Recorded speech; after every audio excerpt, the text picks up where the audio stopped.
The improvement trap. One way or another, if you've been drawing for more than a year now, you've probably got some resolve in you to get better at art.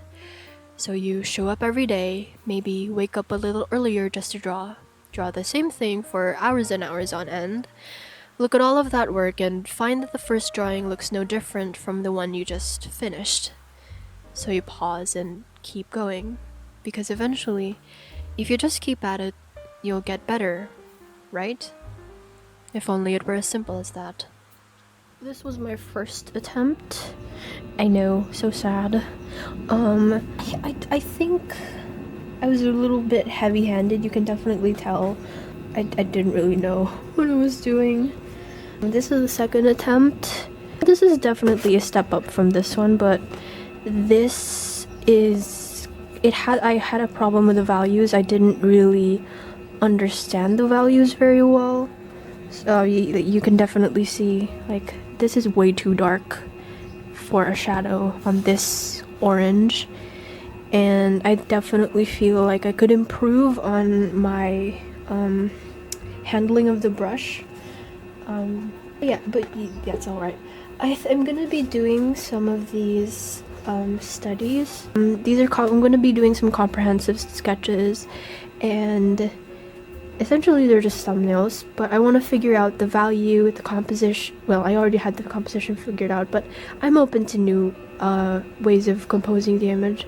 But I want to fix my colors, my values, and yeah, I could also improve my composition, but that's fine.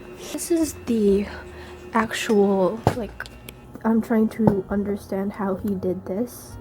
The teacher in this video is working on a larger surface, and I have only, like, I think this is A4, size A4, and it's pretty small. Wow, the camera's so orange.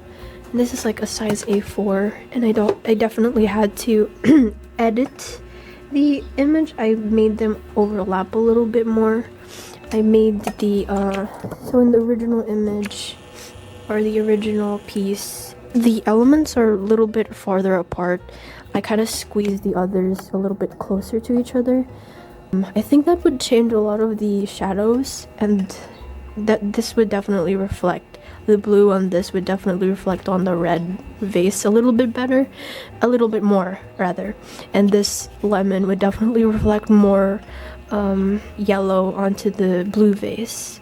But I'm going to figure that out right now. I'm gonna figure that out in my comprehensive sketches, and I'm gonna figure out the color and the values, because this is a good improvement from this, but I really think that I could improve my values.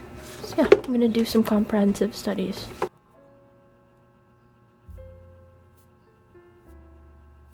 As a person that never really had formal art education, I often or always turn to YouTube for advice. So younger Natalie, with a book of eye-burning anime sketches that will never see the light of day, followed the advice I found to the letter.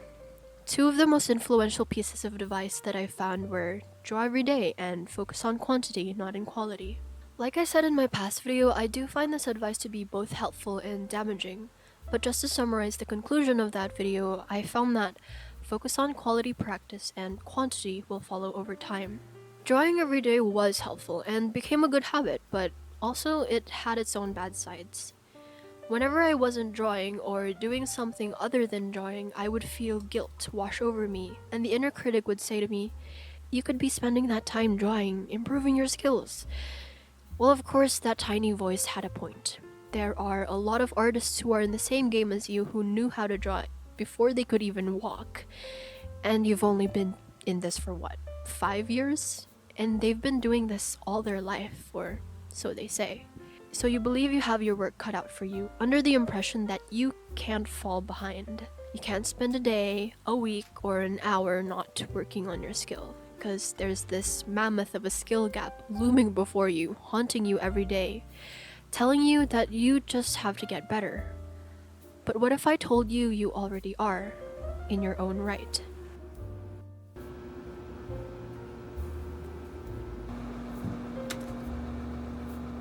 You know the somewhat cliche advice out there that I'm sure you're familiar with?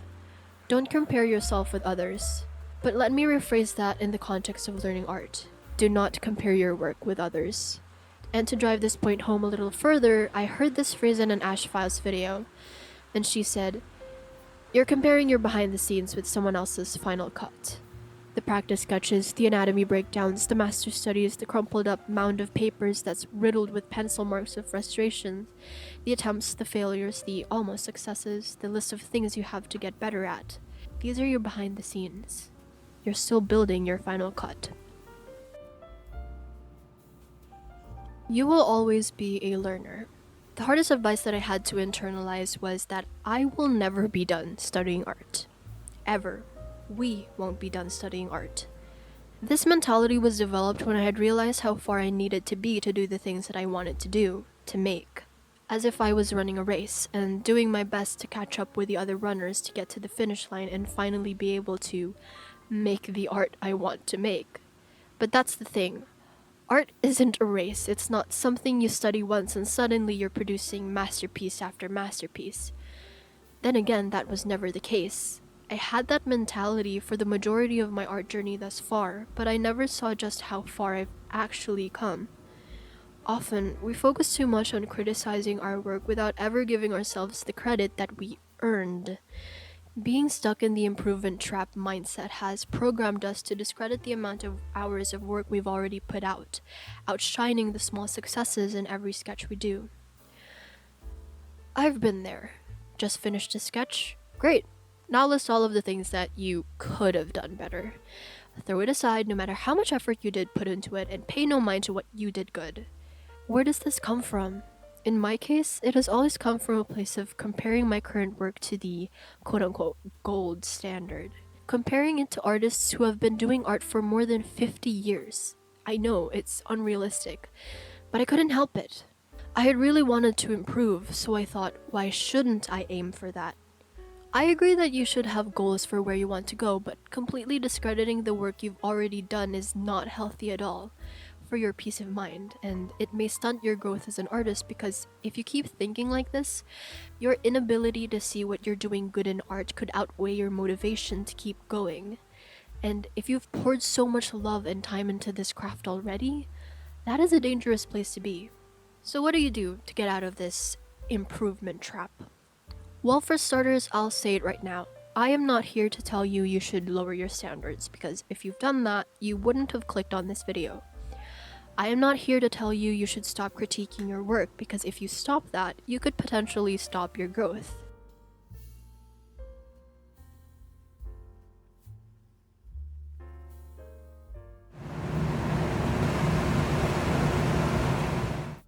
So for this morning, I'm just going to be laying in the very, very basic scaffolding, the very, very first stages of a portrait. So this is a portrait I'm going to be working from. It's provided by the course, and this is public information. I'm just going to do that thing.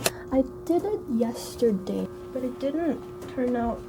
I was very stiff with it here. I did it I did go through 2 lectures yesterday, but I think it's very stiff and I don't like how it's turning out. It's very stiff. But I know if I redo it, I'm gonna get more out of the course. So instead, I am here to tell you to keep those inspirations close. You could consider these artists' work as the gold standard, but don't just pull inspiration from one artist. Take specific qualities you like about their work. One way to do this is by building a Pinterest board or a mood board. For example, I really like the themes N.C. Wyeth tackles in his work. I like the colors, the costumes of the characters, the narrative, but I also like the compositions Norman Rockwell uses in his work. And I love the character designs of Evan Amundsen. If you're interested in seeing me study compositions from these artists that I just mentioned, I have a recent video that should be in the card somewhere in the video, somewhere on the screen. You as an artist is an amalgamation of your inspirations. It is important to diversify the inspirations you have, because if you just study one artist's work, you're going to be a carbon copy of them, losing your voice entirely. You want to think like you're an inventor. You're always tinkering away at this big project of yours called your art journey, adding new parts, inspirations, to it oiling it every day with practice and eventually allowing the cogs to turn and you to take the wheel. A lot of us were under the impression that master artists studied a lot, made awesome images, and called it a day. But this is completely false. Even the great Golden Age illustrators had to do preparatory sketches for their larger pieces. Victorian artists still had to do anatomy studies before committing it to the canvas. Great writers had their first scribbles for an idea for their best-selling books. Not completely an outlined plot, but a starting point to make something great. All of this is because they've been learning constantly. They were never done with their studies. They continued it even when their skills seemed to already be at their peak. Our opinion of their work could be that it's astonishing, but we're still unaware of how they viewed their work at the time. It seems that what struggles we face as artists right now is still the same as before. History seems to repeat itself. In short, if you acknowledge an artist's work in its own right, why shouldn't you do so for yourself? Another fear that drives us as artists trying to improve is having the terror of losing our skills that we have worked for months, for years, when we're not drawing. As if the hours and hours of work, focus, and passion we've poured into our craft would suddenly evaporate overnight or when we aren't physically holding pen to paper. But please understand that the skill that you worked for is just there, waiting for you when you're ready to come back to it. I think this fear comes mainly from a fear of failing, but one affirmation that I remember every time I feel like I am not worthy of a break is the saying, "Success is as inevitable as failure." You've already built the habit, you've decided to show up every day, it is in your heart and mind to move forward in the skill. That's proof enough, and that isn't some temporary thing. You need to do this. So if you've showed up every day to pick up a pencil, or on days when you physically can't pick it up, if it is one of the first things you think about when you wake up, that is proof enough that you are going to get somewhere with your practice. No efforts are ever wasted in this game. Finding the 1% in every sketch. Okay, you've acknowledged all of that, but what can you do to effectively feel a lot more happy with your art journey? No, the answer is not more practice, at least not in this context. The answer is being able to actually use your eyes and see not just what you could do better, but what you also did right or did good. The 1% improvement that is present in each sketch. I'm not only talking about the appearance of your work, but also the mindset and the attitude you had while having the art session. These questions are a good starting point if you don't have a person with you to critique your work, and you're much more comfortable starting with assessing your work first. Of course, online groups are good as well, but being personal with what you want to achieve in your work is also a good priority. When you just finished a sketch, find a sticky note or write down the answers for these questions in the corner of your sketch. Where's the 1% improvement I found in this sketch? Could it be how I thought about the phases in the sketch? Could it be the face? Or could it have been a weakness I spotted numerous times before and this time I finally got 1% better? Just a disclaimer though, do not raise this to more than 1% unless you are aware you are accepting this challenge with a healthy mindset of patting yourself on the back for your hard work, alright? I can't find where I got 1% better, but what parts of this sketch or this process did I enjoy the most and would like to have that present in my next session? Based on a list of things I wrote down to improve, which one of these did I target in this art session and what did I learn? I can only see so many mistakes, but I know the next session I can practice XYZ. That's up to you. Which phase of this drawing went well or faster than before? The point of these questions is to help you combat the nagging feeling that you're not improving, and I'm trying to really help you understand that you're discouraging yourself by not being able to see where you are improving. Of course, these are just a fraction of the questions that you can ask yourself. I of course encourage you to take some time to reflect after your art sessions, because you have to remember, every effort you make to show up every day to draw or paint is another step forward to achieving your goals. Thank you so much for joining me this evening, and if you ever need some company while sketching, you know where to find me. This is Natalie from the Art Studio, signing off.